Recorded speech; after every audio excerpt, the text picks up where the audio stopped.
Good morning student. हमने अपना जो पहले वीडियो था उसमें चैप्टर नंबर है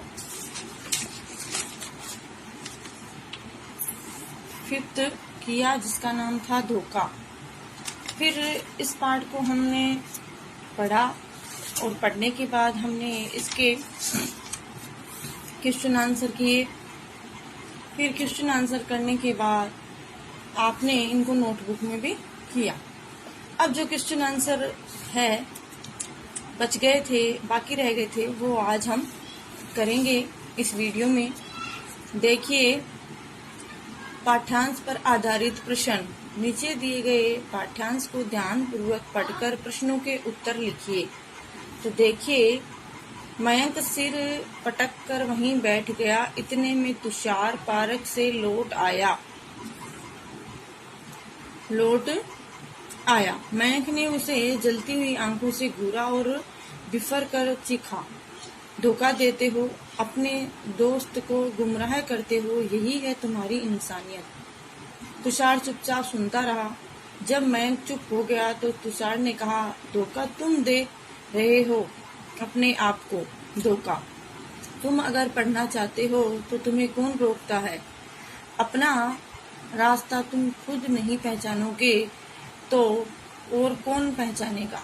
आंख मीचकर दूसरों के पीछे चलोगे तो गड्ढे में ही गिरोगे। मयंक के दिमाग पर तुषार की बातें हथौड़े की तरह पड़ रही थी, मगर उसको लग रहा था कि उस हथौड़े से उसके दिमाग के टेढ़े मेढ़े पुर्जे को सही आकार दिया है, बेडौल नहीं किया है। उसकी समझ में आ गया था कि उसे मूड का नहीं, मूड को उसका गुलाम होना चाहिए। तो ये आपका पाठ्यांश था। आप प्रश्न उत्तर देखिए। इस पाठ्यांश से चुनकर हमको लिखना है। पहला है, मयंक और तुषार कौन थे? मयंक और तुषार दोस्त थे। मयंक और तुषार कौन थे? तो मयंक और तुषार दोस्त थे। तुषार कहाँ से आ रहा था? तुषार कहाँ से आ रहा था तो क्या होगा? पार्क से आ रहा था। तुषार पार्क से आ रहा था। तुषार ने मयंक से क्या कहा था? तुषार ने मयंक से क्या कहा था? देखिए, धोखा, यहाँ से धोखा तुम दे रहे हो अपने आप को। धोखा तुम अगर पढ़ना चाहते हो तो तुम्हें कौन रोकता है? अपना रास्ता तुम खुद नहीं पहचानोगे तो और कौन पहचानेगा? आंख मीचकर दूसरों के पीछे चलोगे तो गड्ढे में ही गिरोगे। इसका आंसर ये है। फिर उसके बाद में है, मुहावरे का अर्थ स्पष्ट कीजिए। एक मुहावरा दिया हुआ है, उसका आपको अर्थ बताना है। मुहावरा है आंख मीचना।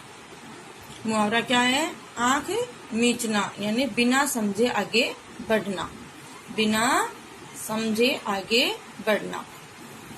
अब देखो, नीचे दिए गए शब्दों के विलोम शब्द लिखिए। नीचे दिए गए शब्दों के विलोम शब्द लिखिए। तो पहला है सुस्ती। सुस्ती का फुर्ती। निश्चित अनिश्चित। उम्मीद नाउम्मीद। हल्का भारी। बेवजह, वजह का बेवजह। भरा खाली। पूरा आधा बासी ताजा।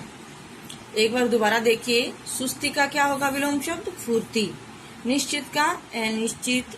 उम्मीद का नाउम्मीद। हल्का भारी। फिर वजह बेवजह। भरा खाली। पूरा आधा बासी ताजा।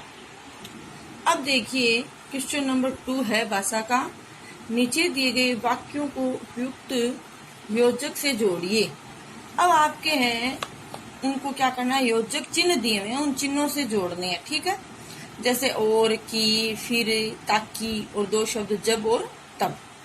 अब इनको कैसे जोड़ना है? देखिए, मयंक ने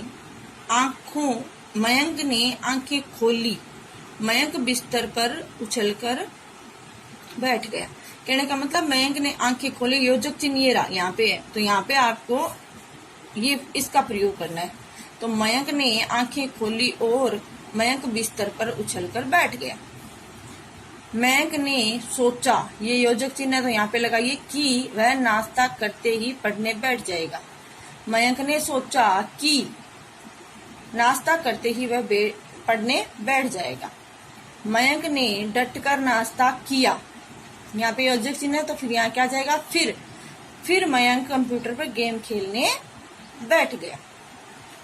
फिर उसके बाद देखो, मयंक ने मम्मी को चाय बनाने के लिए कहा, फिर यहाँ पे योजक चिन्ह है तो क्या आएगा,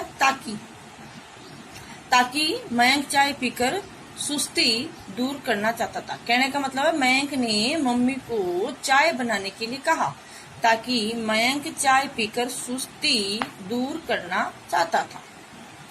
अब देखो 2 शब्द है, तो सबसे पहले आएगा जब दीवार घड़ी ने टन टन कर 11 बजाए तो मयंक चौंक गया। क्या हो गया, मयंक चौंक गया। अब आगे देखिए, नीचे दिए गए शब्दों के बहुवचन लिखिए। नीचे दिए गए शब्दों के आपको बहुवचन लिखने हैं। तो पहला शब्द आपका है चिंग और गारी। चिंगारी का क्या हो जाएगा, चिंगारियां।